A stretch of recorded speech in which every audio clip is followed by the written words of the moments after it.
Kesehatan reproduksi remaja. Apa kesehatan reproduksi itu? Apakah kamu sudah mengetahui tentang kesehatan reproduksi dan pentingnya menjaga kesehatan reproduksi? Kesehatan secara fisik, mental, dan kesejahteraan sosial secara utuh pada semua hal yang berhubungan dengan sistem dan fungsi serta proses reproduksi dan bukan hanya kondisi yang bebas dari penyakit dan kecacatan. BKKBN 2012. Kenapa remaja perlu tahu tentang kesehatan reproduksi? Masa remaja adalah masa peralihan atau perpindahan dari kanak-kanak menuju dewasa. Pada masa remaja, terjadi perubahan fisik maupun biologis, sehingga remaja penting untuk tahu dan mengenal sistem reproduksi beserta perubahannya.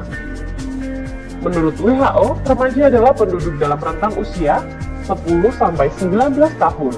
Menurut Peraturan Menteri Kesehatan Republik Indonesia Nomor 25 Tahun 2014, remaja adalah penduduk dalam rentang usia 10-18 tahun.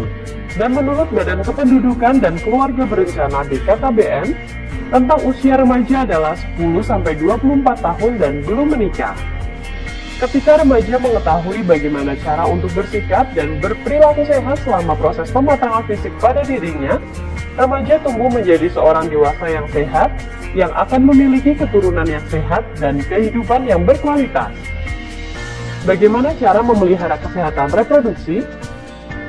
Menjaga kebersihan organ reproduksi pada remaja berbeda dengan pada masa kanak-kanak, karena pada organ reproduksi remaja, anus dan saluran kencing bermuaranya di sekitar alat kelamin.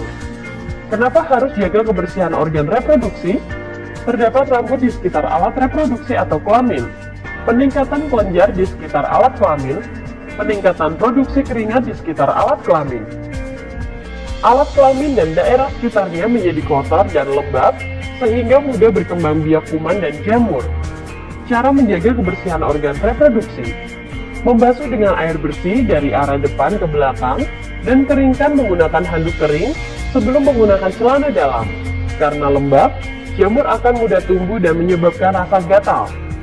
Menggunakan celana dalam yang bersih, tidak terlalu ketat dan berbahan menyerap keringat, dan ganti celana dalam minimal 2 kali sehari.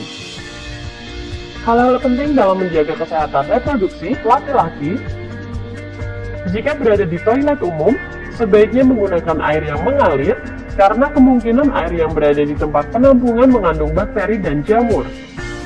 Mencukur rambut kemaluan secara berkala untuk menjaga tetap pendek, agar tidak banyak ditumbuhi bakteri. Di samping itu, ada bakteri baik yang tumbuh di rambut sekitar kemaluan. Menggunakan air bersih untuk membilas alat kelamin sesudah buang air. Pria penting untuk melakukan sunat untuk mencegah penumpukan kotoran pada lipatan luar penis. Jaga kelembapan, jauhi kebiasaan yang meningkatkan suhu alat kelamin, seperti memangku laptop di paha dekat alat kelamin. Hal-hal penting dalam menjaga kesehatan reproduksi wanita. Pada saat haid, dinding bagian dalam rahim terlepas, sehingga amat mudah terkena infeksi.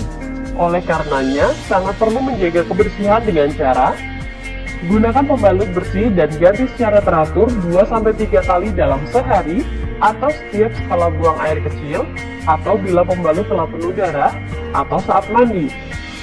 Bila pembalut yang digunakan adalah pembalut sekali pakai, maka bersihkan atau bilas terlebih dahulu pembalut dengan menggunakan air, bungkus, kemudian buanglah di tempat sampah. Bila pembalut digunakan berkali-kali, biasanya terbuat dari bahan handuk atau katun. Segeralah cuci bersih begitu selesai digunakan, dan jemur hingga benar-benar kering, kemudian setrika untuk mematikan kuman, dan siap untuk digunakan kembali. Hindari penggunaan panty liner secara terus-menerus, karena dapat menyebabkan iritasi. Hindari penggunaan cairan khusus pembersih organ intim secara rutin, karena akan mengganggu keseimbangan pH dalam vagina. Bila terlalu sering dipakai, justru akan membunuh bakteri baik dalam vagina, yang selanjutnya akan memicu tumbuhnya jamur, akibatnya muncul gatal-gatal di area organ intim.